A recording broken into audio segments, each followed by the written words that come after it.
is CBS News Miami. Good afternoon and thank you for joining us. I'm Lauren Pastrana and welcome to CBS News Miami's 4 p.m. Quickcast. Let's take a look at today's top stories. This is a next weather alert from CBS News Miami. And of course, right off the top, we are tracking Hurricane Helene, the storm strengthening as we speak as it heads toward Florida's Big Bend region. Next weather chief meteorologist and hurricane specialist Ivan Cabrera joins us now with the latest track on Helene. Ivan? Getting hourly updates now from the National Hurricane Center. We just had a plane leave the storm and we're finding the storm intensifying here. What I think has happened, we were talking to Dave earlier, this storm has been so large that it's taken its time to get its act together here, but unfortunately now approaching the coastline, it's really ramping up. So we're looking at 120 mile an hour winds. That's a major Category 3 hurricane. The concern is that it is looking very well organized, and this could really just ramp up and get into a Category 4 situation. That's why we always say plan for a category higher. As far as the wind field and the impacts in South Florida, of course, minimal for us. We've still had some damaging wind gusts, but compared to what's coming for them, there is the eye trying to break out. It's trying to clear out,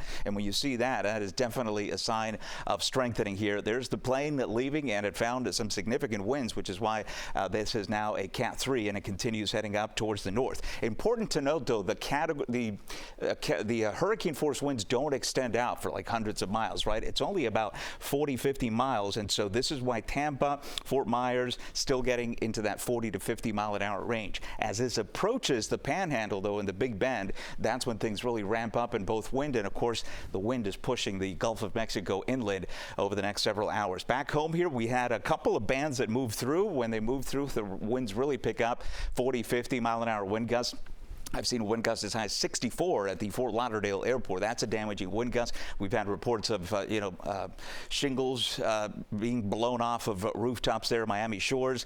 We continue to see these winds even when we don't have a band coming through, anywhere from 20 to 30 miles an hour. There's that 64 in Fort Lauderdale. Those are the peak wind gusts for today. And of course, we're under a tornado watch until 8 o'clock. Nothing has materialized yet, and conditions are going to become less and less favorable as this storm pulls up to the north to get into that, and I don't see any bands that would cause any significant storms in our area right now. The cone is really just, at this point, not very useful. I want to show you our high-resolution next weather rain tracker, because that is going to pinpoint when we're talking about landfall. There's the eye of Hurricane Helene. There it is going up to the north. You see the wind gusts beginning to increase across portions of the west coast of Florida. There is the eye wall. This is the dangerous part of the storm, and then on the east side of it, it's all that wind that's going to push the Gulf inland. Look at the clock there. Thursday, 9 o'clock.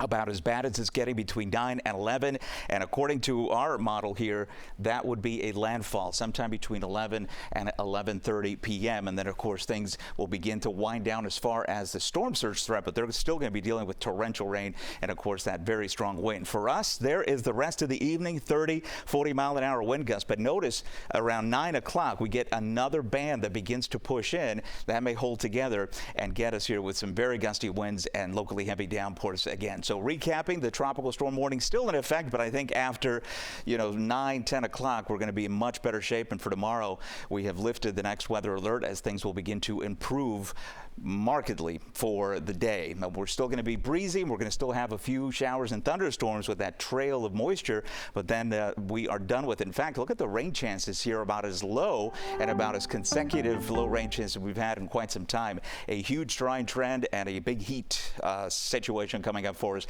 into the weekend. As we get another update, we'll bring that forward. And of course, we have the 5 p.m. advisory on CBS Miami at 5. Ivan, thank you. In Tallahassee, people in the direct path of the storm are preparing for what's being called an historic event. They're doing last-minute preparations ahead of Helene's landfall. CBS News Miami's Naja Sherman is at a gas station there as people run into trouble trying to make their way out. Power is out at this gas station and it's shut down. Within the last hour, I've seen about 20 drivers come through this area, and the problem they run into, there's no more gas. I spoke to one driver trying to evacuate, and he ran into trouble. My tire pressure light came on while I was on I-10, and when I pulled off, my tire was completely flat. So I thought I was just going to grab some air, but I ended up having to put a whole new spare tire on. Last minute decision to evacuate? Yeah, I had made plans yesterday to evacuate, but I had to work last night, so I waited until after I worked to evacuate this morning. Why did you decide to leave Tallahassee? I don't know. They said the worst storm in 150 years, so I've stayed for every other storm since I've been up here, but I decided to leave this term. Pretty scary for anyone who hasn't filled up to this point. Yes, it could be a problem, especially if you're traveling through. I've talked to some people who are deciding last minute now to evacuate. You're going to ride this out? We're going to ride it out. I'm in Tallahassee, so we're going to be okay. We're optimistic. For people who find themselves in a dangerous situation and need to evacuate, there are several shelters open right now. For a full list, go to the Leon County website. In Tallahassee, Naja Sherman, CBS News Miami. And Helene is now a Category 3 hurricane barreling through the Gulf of Mexico toward Florida. It's expected to hit tonight in Florida's Big Bend region as a major life-threatening hurricane, and tens of thousands of people have been ordered to evacuate. CBS News Miami's Dave Malkoff reports the entire southeast could be impacted by damaging winds and flash flooding. Hurricane Helene's outer bands are already hammering the entire west coast of Florida. Mandatory evacuations are up in at least 20 coastal counties, and Governor Ron DeSantis is warning residents to move to higher ground now. Every minute that goes by brings us closer to having conditions that are going to be simply too dangerous to navigate. Forecasters expect Helene will make landfall tonight in the Big Bend region, where Gulf waters are already spilling over barriers and flooding roadways. Storm surge could be as high as 20 feet. Tampa General has installed what they call an aqua fence, this watertight barrier designed to protect the building against flooding. The plywood is up and the sandbags are filled. Once the storm hits, I'm headed for dry land back in towards the other side of the county. Helene hit Mexico's Yucatan Peninsula yesterday as a Category 1 storm, flooding the Cancun area. It's now traveling over the warm waters of the Gulf, where it is expected to swell in size and strength. Hurricane hunters flew into the eye wall Wednesday to gather data. On the ground, federal task forces from around the country are headed to the region, including this team from Pennsylvania. People that do not evacuate, that need rescue, there could be a swiftwater rescue environment due to flash flooding. After hitting Florida, Helene is expected to spin throughout the southeast with damaging winds, flash flooding, and a tornado threat. Dave Malkoff, CBS News, Atlanta. And our team coverage takes us now to the Florida Keys. CBS News Miami's Steve Majiri gives us the latest on the conditions there. We're hundreds of miles away from the eye of the storm, but we're still feeling some of the effects of Helene. One of them is waves, and that's coming from really strong winds. And throughout the morning, that was causing water to build up here along Roosevelt and clogged up the storm drains. This storm drain here was completely clogged up this morning, but now, as you can see, it is cleared up and water is clearing out of here. There was also some water that was going into this ditch here to avoid going back into these parking lots. But that's the issue that crews are going to deal with now, because the best way to really respond to this for them is to let the water subside before they can do more targeted approaches to get water out of areas where it is stuck. In Key West, Steve Majiri, CBS News, Miami. And in preparation for the storm, Florida Power and Light says it has assembled a restoration workforce of thousands. The company has pre-positioned crews, equipment, and supplies to restore power safely and as quickly as possible. Regardless of where Helene makes landfall, customers throughout the state could see some impact from the severe weather, leading to outages.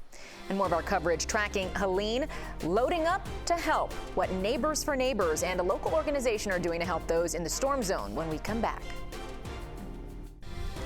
Welcome back to CBS News Miami's 4 p.m. Quickcast. Now back to our coverage of Hurricane Helene.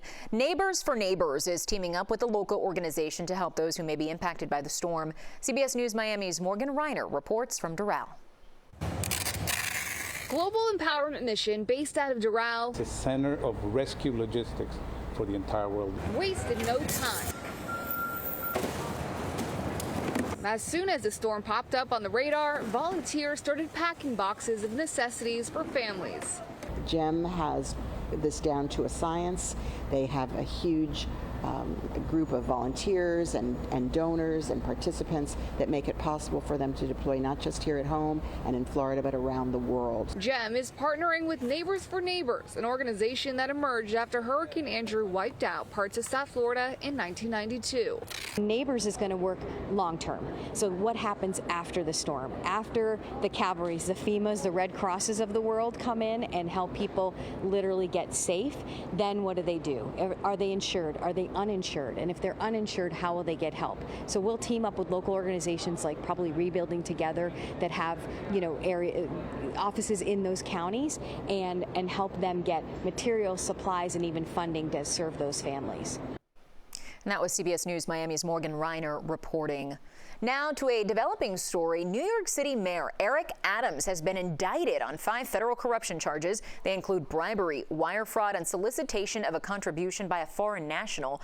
The mayor spoke a little bit ago and said he will stay on the job. Adams is now the first sitting mayor in New York's history to be indicted on federal charges. Piñatas are a popular feature at children's birthday parties, but the real tradition involves objects much too precious to break. In this Los Angeles studio, Roberto Benavides has spent nearly 15 years creating these works of art. They are piñatas based on the 14th century Aztec tradition as a way to honor their gods. Benavides starts with a paper mache and then balloons, sculpting shapes covered with fringed and metallic papers. They're for keeping, not smashing. I really like the idea of highlighting the Mexican cultural object in the fine art world. My goal was to push it out of the realm of only destruction to being preserved and actually admired and cared for in a long-term sense. In the original tradition, the Aztecs would fill a small feather-covered pot with treasures and hid it until the contents fell at the feet of the statue. Such a beautiful art form to honor during this Hispanic Heritage Month. And that's CBS News Miami's Quickcast. I'm Lauren Pastrana. Stay tuned for more news right here on CBS Miami.